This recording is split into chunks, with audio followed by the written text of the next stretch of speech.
Hi friends, today topic acid bases and salts. మనం జనరల్గా tomato pickle, lemon pickles కానివ్వండి, ఈ సోర్ సబ్స్టెన్సెస్ అంటే లెమన్ జ్యూస్, ఆరెంజ్ జ్యూస్ కానీ మెటల్ కంటైనర్స్లో మనము స్టోర్ చేయము. ఎందుకు స్టోర్ చేయమనే దాన్ని ఈరోజు మనం ఎక్స్పెరిమెంటల్గా చూద్దాం. ఓకేనా? ఒక ఎక్స్పెరిమెంటల్ ఇక్కడ ఏంటంటే ఏం to show the reaction acid with metals. ఈ ఎక్స్పెరిమెంట్కి కావాల్సిన మెటీరియల్స్ ఏంటంటే డైల్యూట్ HCl అంటే hydrochloric acid, zinc granules, stand, soap water, test tube, delivery tube, glass trough, candle. ఈ ఎక్స్పెరిమెంట్ చేయడానికి మనకు కొన్ని ప్రికాషన్స్ అవసరం. ప్రికాషన్స్ ఏంటంటే ఇక్కడ మనం యాసిడ్ని యూజ్ చేస్తున్నాం కాబట్టి handle hydrochloric acid solution very carefully, అంటే మనం చేతుల మీద పడకుండా జాగ్రత్తగా చూసుకోవాలి. Take care of the testing of hydrogen by burning candle. అంటే ఈ రియాక్షన్లో మనకు హైడ్రోజన్ గ్యాస్ వెళ్తుంది కాబట్టి దాన్ని టెస్ట్ చేసేటప్పుడు క్యాండిల్తో బర్న్ చేస్తాం కాబట్టి దాన్ని మనం కేర్ఫుల్గా చేయాలి. ఇక్కడ ప్రొసీజర్ చూద్దాం. ప్రొసీజర్లో మనం ఏంటంటే రిటార్డ్ స్టాండ్ తీసుకుందాం. మనకు ప్రతి ల్యాబొరేటరీలో రిటార్డ్ స్టాండ్ అయితే ఈ ఎక్స్పెరిమెంట్ చేసేటప్పుడు చాలా జాగ్రత్తగా మీ ఉపాధ్యాయుని సమక్షంలో మాత్రమే చేయాలి. ఇది రైట్. ఇలా క్లాంప్ ఉంటుంది. మనకు ఒక టెస్ట్ ట్యూబ్ తీసుకుందాం. ఓకేనా? ఈ టెస్ట్ ట్యూబ్ని స్టాండ్కి ఇలా బిగించేద్దాం. ఇప్పుడు దీనికి కార్క్ అంటే ఒక కార్క్ సహాయం, దీనికి 1 హోల్ ఉంటుంది. దాంతో ఈ విధంగా డెలివరీ ట్యూబ్ని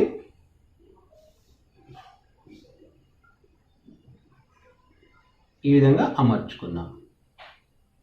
ఇదేంటిది? డెలివరీ ట్యూబ్ అంటే గ్యాస్ వెళ్ళే దాన్ని డెలివరీ ట్యూబ్ అంటాం. ఇక్కడ ఈ డెలివరీ ట్యూబ్ హెండ్ ఎక్కడ ఉండాలి?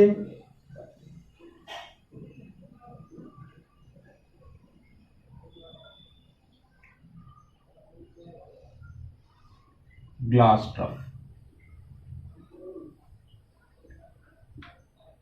ఇందులో ఈ గ్లాస్ ట్రఫ్లో మనం ఏం తీసుకుందామంటే సోప్ వాటర్ తీసుకుందాం. సో ఈ డెలివరీ ట్యూబ్ హెండ్ ఖచ్చితంగా సోప్ వాటర్లో డిప్ అయి ఉండాలి. Okay, right. ఇప్పుడు మనం ఏం చేద్దామంటే ఈ టెస్ట్ ట్యూబ్లో ఫస్ట్ జింక్ గ్రాన్యూల్స్ తీసుకోండి. ఏం తీసుకుంటారు? జింక్ గ్రాన్యూల్స్ తీసుకొని ఈ కార్క్ తీసి ఇందులో మనం ఏం చేస్తామంటే హైడ్రోక్లోరిక్ యాసిడ్ని ఒక 10 ml ఆర్ 10 డ్రాప్స్ హైడ్రోక్లోరిక్ యాసిడ్ని పోయండి. పోసినప్పుడు ఈ జింక్ తోటి హైడ్రోక్లోరిక్ యాసిడ్ ఏమవుతుంది? రియాక్షన్ అవుతుంది. ఇక్కడ మనం గమనించినప్పుడు ఏం జరుగుతుంది? ఇక్కడ జింక్ గ్రాన్యూల్స్ పైన సమ్ గ్యాసెస్ ఎవాల్వ్ అంటే వెలువడుతున్నట్టుగా మనకు కనపడుతుంది. అయితే మనము ఈ డెలివరీ ట్యూబ్ని యాసిడ్ పోసిన తర్వాత ఈ విధంగా కార్క్ సహాయంతో డెలివరీ ట్యూబ్ని అమర్చాలి. ఇప్పుడు ఇదంతా గ్యాస్ ఏమవుతుంది? వెళ్ళే సోర్స్ ఇక్కడ నుంచి డెలివరీ ట్యూబ్ నుంచి ఈ విధంగా గ్యాస్ ఇలా వెళ్తూ ఉంటుంది. ఓకేనా? ఇలా వెళ్ళేసి ఇక్కడ ఏం పెట్టినాం? సోప్ వాటర్ కాబట్టి సోప్ వాటర్ నుంచి బయటకు వెళ్ళేటప్పుడు మనకు ఎయిర్ బబుల్స్ అనేవి ఇలా వెళ్తుంటాయి. ఓకేనా? ఇలా ఎయిర్ బబుల్స్ వెళ్తుంది. ఎయిర్ బబుల్స్లో ఏముంటుంది? సమ్ గ్యాస్ ఉంటుంది. అదే గ్యాస్ అనేది మనకు తెలియదు. ఓకేనా?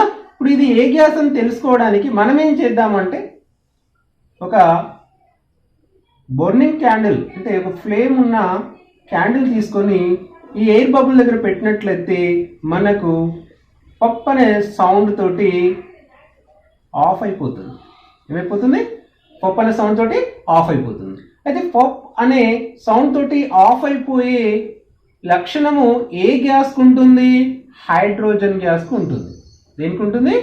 హైడ్రోజన్ గ్యాస్కు ఉంటుంది. సో మనకి ఇక్కడ ఈ జింక్ తోటి హైడ్రోజన్ యాసిడ్ రియాక్షన్ అయినప్పుడు ఈ వెలుపడిన ఎవాల్వ్ అయిన గ్యాస్ మనం ఏదైనా కన్ఫర్మ్ చేయొచ్చు. మనము హైడ్రోజన్ గ్యాస్ అని మనం కన్ఫర్మ్ చేయొచ్చు. సో ఇక్కడ మనం అబ్జర్వేషన్ ఏం చేస్తున్నాం? జింక్ కు హైడ్రోక్లోరిక్ యాసిడ్ కలిపినప్పుడు ఏం జరుగుతున్నప్పుడు సమ్ గ్యాస్ ఎవాల్వ్ అయింది. తర్వాత ఇంకేం చేసినాం? క్యాండిల్ ని ఆ గ్యాస్ దగ్గర తీసుకొచ్చినప్పుడు పప్ అనే సౌండ్ తోటి ఆఫ్ అయిపోయింది. సో మనం దీంతో మనం ఏం కన్ఫర్మ్ చేసుకోవచ్చు, పప్ అనే సౌండ్ తోటి ఆపేసి అంటే ఒక ఫైర్ ని ఆపేసే ఆ గ్యాస్ ఏంటిది, హైడ్రోజన్ అని మనం కన్ఫర్మ్ ఇక్కడ చేయొచ్చు. సో మనం ఇక్కడ రియాక్షన్ రాద్దాం. కెమికల్ ఈక్వేషన్ రియాక్షన్ రాసినప్పుడు HCl దేని కలుపుతున్నాం, జింకు. ఇక్కడ ఉన్న జింకుకు HCl కలుపుతున్నాం. కలిపినప్పుడు ఏం ఏర్పడ్డది, ఇక్కడ ఒక సొల్యూషన్ ఏర్పడుతుంది, జింక్ క్లోరైడ్. అదేవిధంగా మనకి ఇక్కడ డెలివరీ ట్యూబ్ నుంచి ఒక గ్యాస్ వెళ్ళిపడ్డది, అదేంటిదని చెప్పుకున్నప్పుడు హైడ్రోజన్ గ్యాస్. అదేవిధంగా మనం ఇక్కడ సల్ఫ్యూరిక్ యాసిడ్ తీసుకోండి, H2SO4 తీసుకొని జింక్ మెటల్ తోటి చేయండి. అప్పుడు ఏమవుతుంది, జింక్ సల్ఫేట్ విధంగా హైడ్రోజన్ ఏర్పడుతుంది. తర్వాత ఇంకా మనం చూసినట్లయితే H2SO4 కాపర్ మెటల్ తీసుకోండి. ఇక్కడ ఏం ఏర్పడుతుంది, కాపర్ సల్ఫేట్ అనే సాల్ట్ ప్లస్ హైడ్రోజన్ గ్యాస్. కామన్గా మనం చూస్తున్నాం యాసిడ్లోని మెటల్స్ తోటి రియాక్ట్ అయినప్పుడు మనకి ఏం ఏర్పడుతుంది, కామన్గా అన్నిట్లలో కూడా హైడ్రోజన్ గ్యాస్ ఎవాల్వ్ అవుతుంది. కాబట్టి మనం రిజల్ట్లో ఏం రాయొచ్చు, hydrogen gas evolved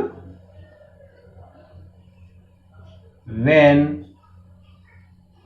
acid react with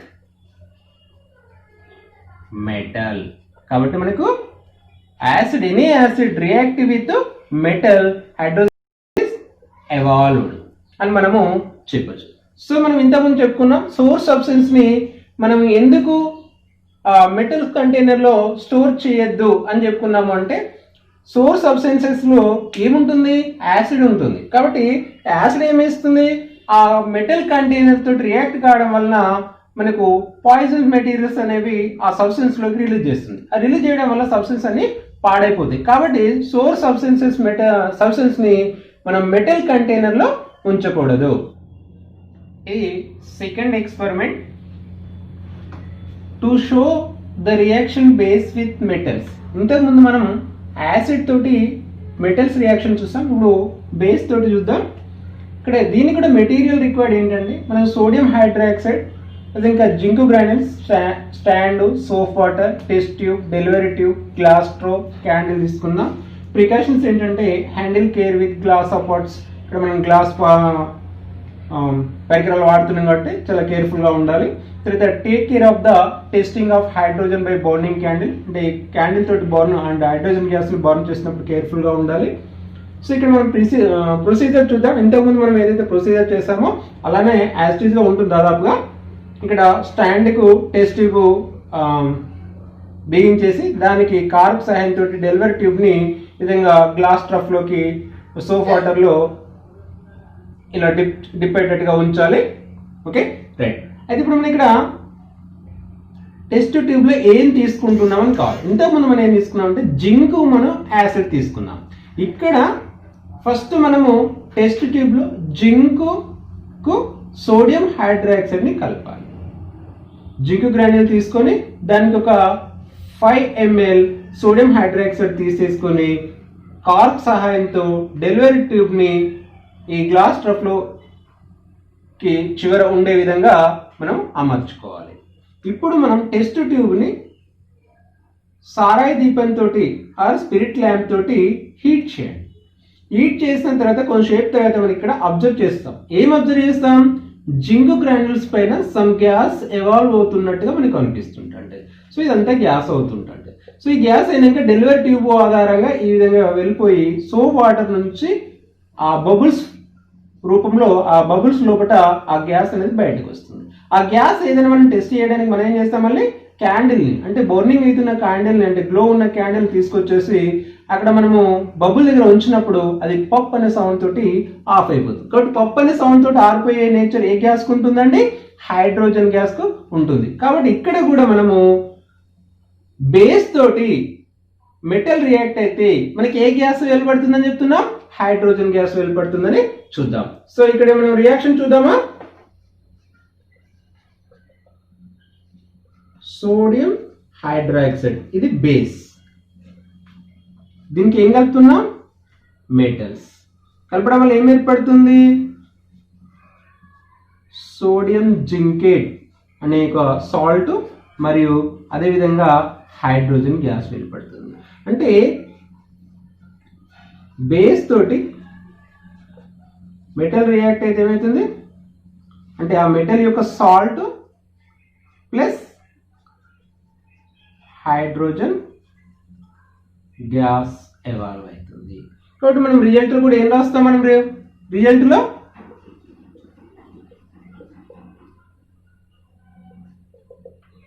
hydrogen gas evolved when base react with metals. అయితే ఇక్కడ మనము కొన్ని లిమిట్స్ ఉన్నాయి. ఇక్కడ అన్ని మెటల్స్ కూడా బేసెస్ తోటి రియాక్టివ్ అంటే రియాక్షన్ లో పాల్గొనవు. మనము వాల్స్ కు వైట్ వాష్ వేసిన తర్వాత కొంత సమయం తర్వాత ఆ వాల్స్ వైట్ కనపడతాయి. అంటే వేసినప్పుడు మనకు వైట్ కనపడకుండా ఆ వైట్ వాష్ ఆఫ్టర్ తర్వాత మనకు వైట్ ఎందుకు కనపడతాయి అనేది మనము ఈ టాపిక్ లో తెలుసుకుందాం. ఇక్కడ ఈ ఎక్స్పెరిమెంట్ ఏంటంటే to show reaction acid with carbonates and metal హైడ్రోకార్బోనేట్స్. అంటే యాసిడ్స్ కార్బోనేట్స్ తోటి మెటల్ హైడ్రోకార్బోనేట్ తోటి రియాక్ట్ అయినప్పుడు ఏం రిలీజ్ అవుతుంది అనేది మనం చూద్దాం. ఫస్ట్ దీనికి మెటీరియల్ రిక్వైర్డ్ ఏంటంటే 2 టెస్ట్ ట్యూబ్ తీసుకోండి, అదేవిధంగా డెలివరీ ట్యూబ్, టీజిల్ పన్నెల్, రిటార్డ్ స్టాండ్, తర్వాత ఇక్కడ మనకు కొన్ని కెమికల్స్ అవసరం, acid dilute HCl, sodium carbonate and sodium hydrogen carbonate లేదా సోడియం బైకార్బోనేట్, తర్వాత లైమ్ వాటర్. ప్రికాషన్ తీసుకోవాలి. ఇక్కడ మనకు టీజిల్ పన్నెల్ అనేది ఈ సొల్యూషన్ లో డిప్ అయి ఉండాలి. తర్వాత ఈ అన్ని గ్లాస్ పరికరాలు కాబట్టి మనము వాటి పట్ల కేర్ఫుల్ గా హ్యాండిల్ చేయాలి. ఓకేనా, ప్రొసీజర్ చూద్దాం. సో ఇది బి. ఏ టెస్ట్ ట్యూబ్ లో మనం ఏం తీసుకుంటామంటే 0.5 grams సోడియం కార్బోనేట్ తీసుకోండి. అదేవిధంగా ఇక్కడ ఏం తీసుకుంటారంటే 0.5 grams సోడియం హైడ్రోజన్ కార్బోనేట్ తీసుకోండి. ఇప్పుడు ఈ టీజిల్ పన్నెల్ గుండా మనము ఒక 2 ml డైల్యూట్ HCl ని ఇందులోకి పోయాలి. ఏమొస్తుంది ఇందులోకి, HCl. సో ఇందులో కూడా మనం సేమ్ ప్రాసెస్ చేయాలి. HCl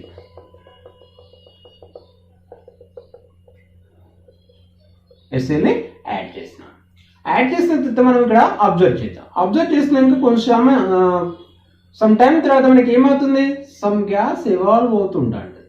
సమ్ గ్యాస్ ఎవాల్వ్ అయినప్పుడు అది ఎక్కడి నుంచి వెళ్తుంది, కార్బ్ తోటి మనం మూసేస్తాం కదా, ఈ డెలివరీ ట్యూబ్ గుండా ఈ విధంగా వెళ్తుంది. ఇక్కడ కూడా మనకు ఈ డెలివరీ ట్యూబ్ గుండా ఈ విధంగా గ్యాస్ వెళ్ళిపోతుంది. అయితే ఇక్కడ మనము సెకండ్ టెస్ట్ ట్యూబ్ తీసుకున్నాం కదా, ఈ సెకండ్ టెస్ట్ ట్యూబ్ లో ఏం తీసుకున్నామంటే లైమ్ వాటర్ తీసుకోండి. COOH ట్వైస్ లైమ్ వాటర్ తీసుకోండి. ఈ లైమ్ వాటర్ ఎలా మారుతుంది అంటే మిల్కీ వైట్ లాగా మారుతుంది. ఎలా మారుతుంది, మిల్కీ వైట్ లాగా. మిల్కీ వైట్ లాగా మార్చే గ్యాస్ ఏంటంటే అది కార్బన్ డైఆక్సైడ్ CO2. సో ఇక్కడ కూడా మనం అదే టెస్ట్ చేస్తున్నట్లయితే ఇక్కడ కూడా ఈ లైమ్ వాటర్ ఎలా మారుతుంది, మిల్కీ వైట్ లాగా మారింది. కాబట్టి ఈ డెలివరీ ట్యూబ్ నుండి వచ్చిన మన గ్యాస్ మనకి ఏదని తెలుస్తుంది, కార్బన్ డైఆక్సైడ్. అంటే ఇక్కడ సోడియం కార్బోనేట్ తోటి యాసిడ్ రియాక్ట్ అయినప్పుడు మనకి ఏ గ్యాస్ రిలీజ్ అవుతుందండి, కార్బన్ డైఆక్సైడ్. అదేవిధంగా సోడియం హైడ్రోజన్ కార్బోనేట్ తోటి యాసిడ్ రియాక్ట్ అయినప్పుడు ఏ గ్యాస్ వెలువడుతుంది, కార్బన్ డైఆక్సైడ్ వెలువడుతుంది. ఓకేనా, ఇక్కడ మనము రియాక్షన్ చూద్దాం. Reaction sodium carbonate to NaCl plus carbon dioxide. అదేవిధంగా మనం ఇక్కడ రియాక్షన్ చూసినట్లయితే HCl NaHCO3 సోడియం బైకార్బోనేట్ చూసినట్లు ఏం ఏర్పడుతుంది మనకు NaCl plus H2O plus carbon dioxide. Sodium carbonate తోటి HCl రియాక్ట్ అంటే యాసిడ్ రియాక్ట్ అయితే మనకి ఏం ఏర్పడ్డది దాని యొక్క మెటల్స్ దాని సాల్ట్ ప్లస్ కార్బన్ డైఆక్సైడ్. అదేవిధంగా సోడియం బైకార్బోనేట్ కూడా HCl తోటి అంటే యాసిడ్ తోటి రియాక్ట్ అయితే మనకి ఏం ఏర్పడ్డది కార్బన్ డైఆక్సైడ్ అనేది ఏర్పడుతుంది. ఇక్కడ మనం ఏం రాయొచ్చు యాసిడ్ కార్బోనేట్ ఏం ఏర్పడుతుంది సాల్ట్ అండ్ కార్బన్ డైఆక్సైడ్. అదేవిధంగా సెకండ్ టెస్ట్లో sodium metal hydro carbonate reaction అప్పుడు ఏం ఏర్పడుతుంది salt water and carbon dioxide. అంటే యాసిడ్ కార్బోనేట్లతోటి కానివ్వండి మెటల్ హైడ్రోజన్ కార్బోనేట్లతోటి కానివ్వండి రియాక్షన్ అయినప్పుడు మనకి ఏం ఏర్పడుతుంది కామన్గా కార్బన్ డైఆక్సైడ్ వెళ్ళిపోతుంది. కాబట్టి మనం రిజల్ట్లో ఏం రాయొచ్చు carbon dioxide gas evolved when acid react with carbonates and metal hydrogen carbonates. ఓకేనా? అంటే యాసిడ్స్ కార్బోనేట్స్ మరి మెటల్ హైడ్రో కార్బోనేట్స్ తోటి రియాక్ట్ అయినప్పుడు మనకి ఏం ఏర్పడుతుంది కార్బన్ డైఆక్సైడ్ గ్యాస్ ఎవాల్వ్ అవుతుంది. నెక్స్ట్ ఇంతకుముందు మనం చెప్పుకున్నట్టుగా ఇక్కడ లైమ్ వాటర్ మిల్కీ వైట్గా ఎందుకు మారుతుంది ఆ రియాక్షన్ అంటే ఏం జరుగుతుందని ఇక్కడ మనం చూద్దాం. ఇక్కడ లైమ్ వాటర్ ఏంటిది కాల్షియం హైడ్రాక్సైడ్. దీనికి ఏం యాడ్ చేస్తున్నాం అందులోకి ఏం పంపిస్తున్నాం కార్బన్ డైఆక్సైడ్ గ్యాస్ను పంపిస్తున్నాం. కార్బన్ డైఆక్సైడ్ గ్యాస్ను పంపించినప్పుడు ఇక్కడ ఏం జరుగుతుంది అంటే రియాక్షన్ జరిగి కాల్షియం కార్బోనేట్ అండ్ వాటర్ ఏర్పడుతుంది. ఈ కాల్షియం కార్బోనేట్ అనేది ఒక వైట్ కలర్ ప్రిసిపిటేట్. ఏ కలర్లో ఉంటుంది వైట్ కలరు ప్రిసిపిటేట్ అంటే కరిగినటువంటి ఒక పదార్థము ఏర్పడుతుంది. అయితే ఇక్కడ మనము వైట్ వాష్ చేసినప్పుడు లైమ్ వాటర్ని మనం వాల్స్కి అప్లై చేస్తాం. అప్పుడు ఏముంటుంది ఇందులో వాటర్ ఉంటుంది కదా వాటర్ ఉంటుంది. అయితే ఇది కొంత సమయం తర్వాత ఎయిర్లో ఉండే కార్బన్ డైఆక్సైడ్ రియాక్ట్ అవుతుంది. కార్బన్ డైఆక్సైడ్ రియాక్ట్ అయినప్పుడు వాటర్ రిమూవ్ అయిపోయి అక్కడ కాల్షియం కార్బోనేట్ అనే వైట్ ప్రిసిపేట్ ఏర్పడుతుంది. కాబట్టి అది మనకు వైట్ కలర్లో కనపడుతుంది మనకు వైట్ వాష్ చేసినప్పుడు ఆఫ్టర్ సమ్ టైం తర్వాత. ఇక్కడ మనము ఈ లైమ్ వాటర్ గుండా కార్బన్ డైఆక్సైడ్ గ్యాస్ని ఎక్సెస్ పంపిస్తున్నాం అనుకో అంటే ఆల్రెడీ అక్కడ మనకి ఏం ఏర్పడ్డది కాల్షియం కార్బోనేట్ అనే వైట్ ప్రిసిపిటేట్ ఏర్పడ్డది వాటర్ ఏర్పడ్డది కదా. ఇందులో గుండా ఇంకా మనం కార్బన్ డైఆక్సైడ్ని పంపించినట్లయితే మనకి ఏం ఏర్పడుతుందంటే కాల్షియం హైడ్రోజన్ కార్బోనేట్ ఏర్పడుతుంది. కాల్షియం హైడ్రోజన్ కార్బోనేట్ ఏర్పడుతుంది. ఇది కలర్లెస్ ఎలా ఉంటుందండి కలర్లెస్ సొల్యూషన్ ఏర్పడదు. అంటే ఇప్పుడు మనకు మిల్కీ వైట్ ఏర్పడ్డది కదా ఆఫ్టర్ ఇంకా కార్బన్ డైఆక్సైడ్ గ్యాస్ అలానే పంపిస్తే మనకి ఇది కలర్లెస్ సొల్యూషన్ అంటే అది ఏం ఏర్పడుతుంది కాల్షియం హైడ్రోజన్ కార్బోనేట్ అనే ఒక సొల్యూషన్ ఏర్పడుతుంది. ఓకేనా? థ్యాంక్ యూ అండి.